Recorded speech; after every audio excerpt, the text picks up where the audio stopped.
अस्सलाम वालेकुम स्टूडेंट्स, उम्मीद करता हूँ आप सब खैरियत से होंगे। आज हमारा लेक्चर नंबर 2 है, चैप्टर नंबर 1।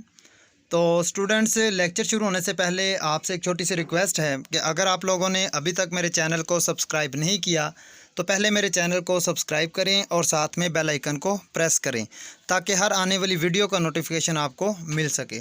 तो स्टूडेंट्स, शुरू करने से पहले मैं आपको एक मेन चीज़ बता दूं कि ये जो MCQs होते हैं इसका यानी कि ताल्लुक़ होता है शॉर्ट क्वेश्चंस के साथ।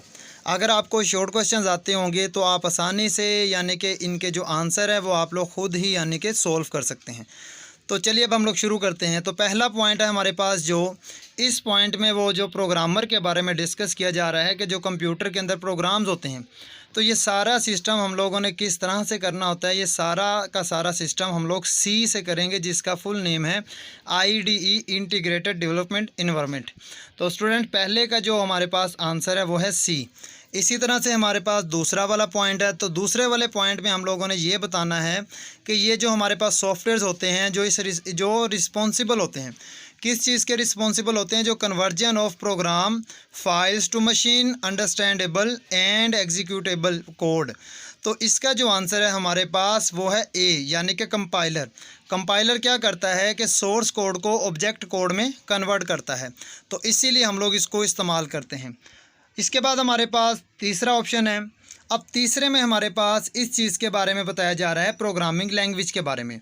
तो स्टूडेंट्स, ये जो प्रोग्रामिंग लैंग्वेज होती है इसके अंदर हम लोगों ने मुख्तलिफ यानी कि बिल्डिंग ब्लॉक्स बनाए होते हैं और इन्हीं के अंदर हम लोगों ने ग्रामर के रूल्स को फॉलो करना होता है।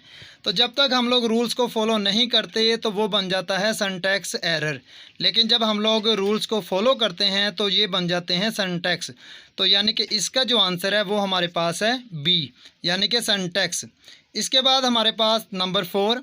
स्टूडेंट्स, इसके अंदर हम लोगों ने जिस चीज़ के बारे में डिस्कशन करनी है वो होते हैं हमारे पास रिजर्व वर्ड्स, यानी कि ऐसे वर्ड्स होते हैं जिसको हम लोग नेम ऑफ वेरिएबल के तौर पर इस्तेमाल नहीं करते।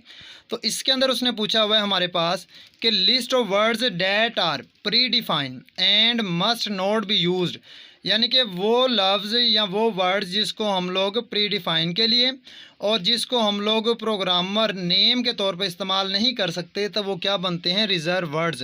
तो स्टूडेंट्स, इसका जो ऑप्शन है हमारे पास वो है B। इसके बाद हम लोग नंबर 5 पे आते हैं। तो स्टूडेंट्स, नंबर 5 पे हमारे पास है कि इसके अंदर हम लोगों ने ये चीज़ें बतानी है कि देखें कि हर प्रोग्राम को शुरू करने के लिए हमारे पास 3 हिस्से होते हैं, यानी कि प्री प्रोसेसर जिसके अंदर हम लोगों ने हैश इंक्लूड वगैरह लिखा होता है और इसके साथ stdio.h तो हेडर फाइल्स होती हैं। तो यहाँ पे जो हमारे पास नंबर 5 पे जो पहला वाला ऑप्शन है वो है हेडर। तो कहता है include statements are written in header file, यानी कि इसके अंदर हम लोगों ने हेडर लिखा होता है, H लिखा होता है, तो H का जो फुल नेम है वो है हेडर। इसके बाद हमारे पास क्वेश्चन नंबर 6 है। तो स्टूडेंट्स, क्वेश्चन नंबर 6 में भी हमारे पास जो ऑप्शन है वो हमारे पास आते हैं कमेंट्स के बारे में, क्योंकि हमारे पास 2 तरह के कमेंट्स होते हैं, या तो हमारे पास सिंगल या तो हमारे पास मल्टीपल। तो इसके अंदर हम लोगों ने चीज़ों को एक्सप्लेन करना होता है, टेक्निक्स होती हैं, एल्गोरिथम्स होते हैं जो प्रोग्रामर इस्तेमाल करता है और आगे इन चीज़ों को प्रोवाइड करता है। तो जो हमारे पास नंबर 6 इसका ऑप्शन आएगा C। इसके बाद हमारे पास क्वेश्चन नंबर 7 है। तो dash are the values. Students, हमारे पास शुरू में हमने पढ़ा भी था कि कुछ चीज़ें ऐसी होती हैं जो कांस्टेंट होती हैं, कुछ चीज़ें ऐसी होती हैं जो वेरिएबल होते हैं। तो यहाँ पे जो ऑप्शन आया जा रहा है वो आया जा रहा है कांस्टेंट के बारे में। कहता है कि वो कीमतें या वो वैल्यूज़ जो चेंज नहीं होती जब हम लोग प्रोग्राम को एग्जीक्यूट करते हैं, तो इसका जो ऑप्शन आएगा वो हमारे पास होता है B। तो स्टूडेंट्स, मैंने आपको शुरू में इसीलिए कहा था कि ये डेफिनेशंस भी बहुत ज़्यादा अहम होती हैं। सम टाइम ये डेफिनेशन भी आ सकती है कि difference between variable and constant, और इसी तरह से इन्होंने हमें MCQs भी पूछ लिया है कि ऐसी कौन सी वैल्यूज़ होती हैं जिसको हम लोग चेंज नहीं कर सकते, तो वो कांस्टेंट होती हैं। नंबर 8 हमारे पास है स्टूडेंट्स। तो नंबर 8 में वो पूछ रहा है कि यानी कि फ्लोट यूजेस कितने बाइट्स यूज़ किए जाते हैं मेमोरी में, तो इसका जो ऑप्शन है वो हमारे पास है B।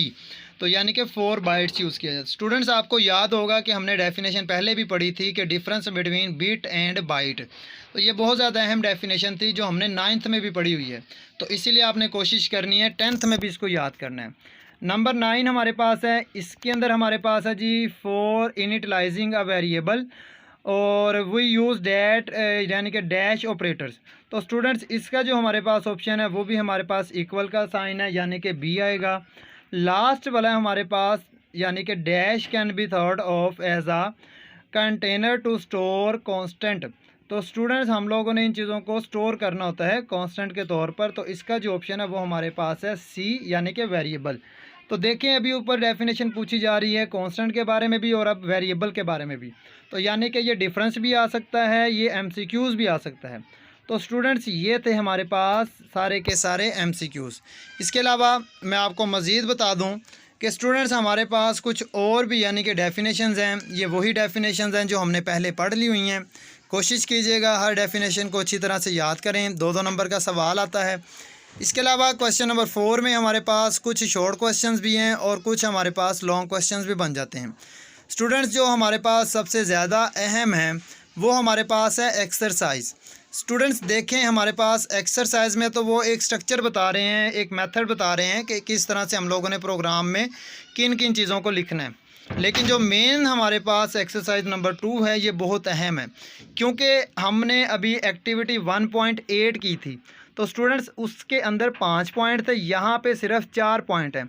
फ़र्क सिर्फ ये है कि यहाँ पे उसने मार्क्स नहीं पूछा, लेकिन एक्टिविटी 1.8 में मार्क्स भी पूछे। तो जिन स्टूडेंट्स को वो एक्टिविटी समझ आ गई है 1.8 वाली, तो इंशाल्लाह वो ये वाली एक्सरसाइज खुद ब खुद कर लेंगे। तो स्टूडेंट्स ये था हमारा लेक्चर। उम्मीद करता हूँ आपको समझ आ गई है।